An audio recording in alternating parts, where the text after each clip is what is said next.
ప్రభుత్వం రాగానే public service commission ప్రక్షాళన చేసి 56,000 ప్రభుత్వ ఉద్యోగాలు నియామక పత్రాలతో సహా ఈ రాష్ట్రంలో ఉన్నటువంటి నిరుద్యోగ యువతి యువకులకి ఒప్పజెప్పాం.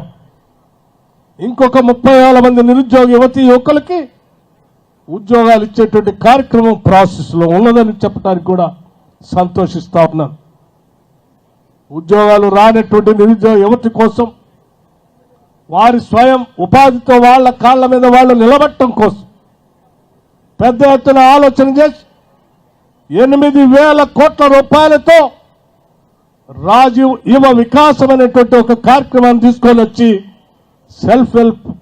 సెల్ఫ్ ఎంప్లాయ్మెంట్ కార్యక్రమాన్ని పెద్ద ఎత్తున తీసుకొని రాష్ట్రంలో ఎస్సీ ఎస్టీ బీసీ మైనార్టీ చివరికి ఈబీసీ ఓసీల్లో ఉన్నటువంటి పేదవాళ్ల సైతం సెల్ఫ్ ఎంప్లాయ్మెంట్ స్కీమ్స్ ద్వారా వాళ్ళ సహకారాలు అందించాలని చెప్పి పెద్ద ఎత్తున కార్యక్రమం తీసుకొని ముందుకు పోతా ఉన్నాం.